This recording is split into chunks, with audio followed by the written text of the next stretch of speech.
Hello everyone.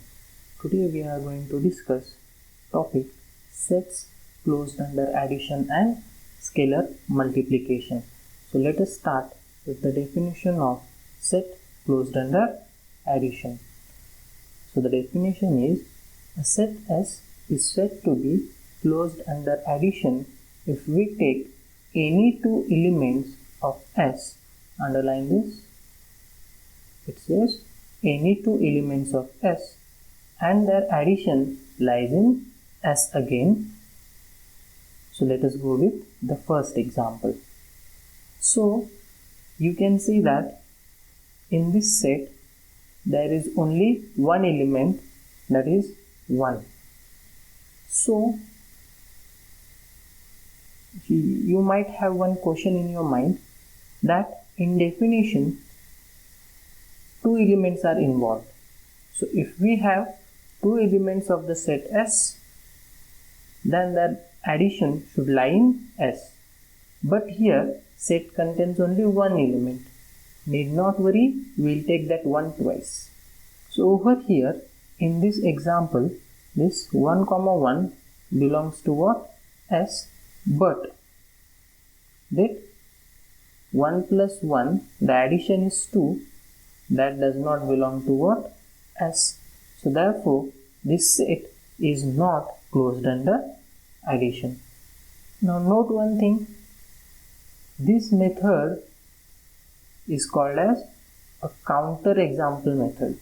So here I have given a counter example to show that this set S is not closed under addition. But remember, in order to prove the set is closed under addition, we have to take two arbitrary elements of that set S and we have to show their addition lies in S again. Now coming to the second example, now this set contains three elements, that is 1, 2 and 3. Now note here that 1 and 2 are here in this set, but 1 plus 2 is 3. That is also present, but it does not mean that it is closed under addition, because the condition is saying that for any two elements of S, this any word is important. So if I take 2 and 3, so 2 and 3 belongs to S here, but what is 2 plus 3? Yes, that is 5. Which is not present in the set S. So therefore this is not closed under addition. Now we will go for the third example. So in this third example we are having the interval. So you are already familiar with this concept. So here we are having a closed interval from 2 to 4. Closed means this 2 and 4 is included in the interval. What is the midpoint of this interval? The midpoint of this interval is 3, and you know in between 2 and 3 there lies infinitely many elements, and in between 3 and 4 also infinitely many elements. Now note, if I take 3 and if I take 4, because 3 and 4 are present in this interval, but you can see that addition, that is 7, that is not present in this interval. So therefore this set is also not closed under addition, but yes, this 7 does not belong to S, so it is not closed under addition. Now we will go for next example. So next example is again an interval, but now it is a closed open interval. So the interval starts from 0 and it ends at 3. So remember, 3 is not included in the interval, but you already know the middle values.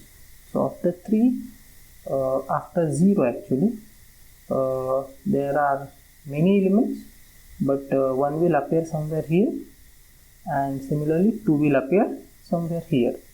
Now if you see, this 1 and 2 is present in this interval, right? 1 and 2 belongs to what? S, but the addition is 3. that is not present in S. So therefore this set is not closed under addition.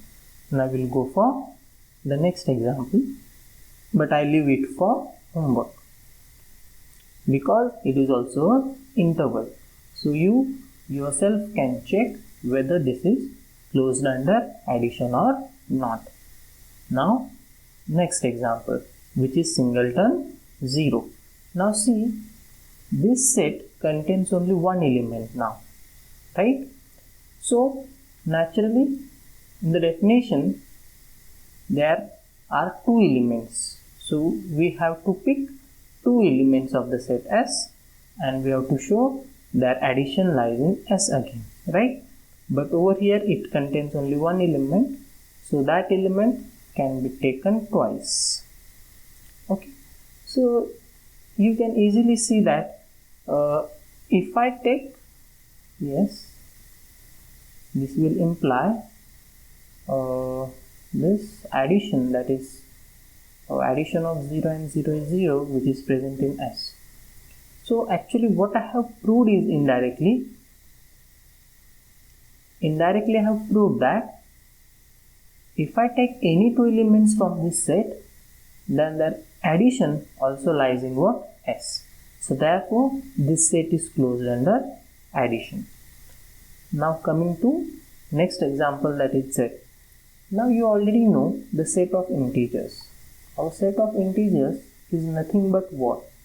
0, 1, 2 and so on, and on the negative side -1, -2 and what? So on.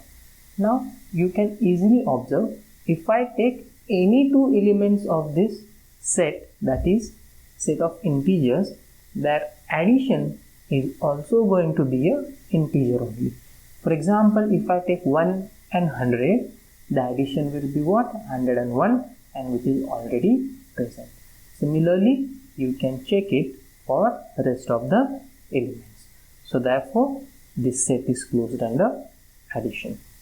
Similarly, for the set of rational numbers, you can easily observe that sum of two rational numbers, again you are going to get rational number.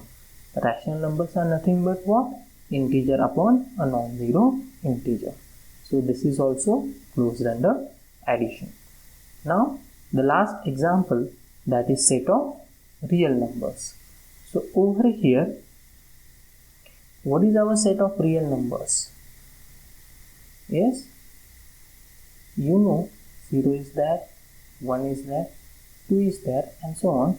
Remember, in between 0 and 1 there are infinitely many elements that are also included in what? Set of real numbers.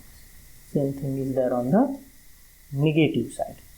Okay, so if you take any two real numbers, their addition is again going to be a real number.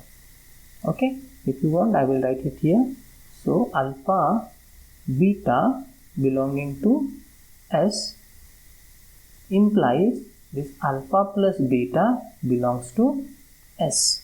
So the meaning over here is, if you take any two elements of set of real numbers, because our S is R only, so if you take any two elements of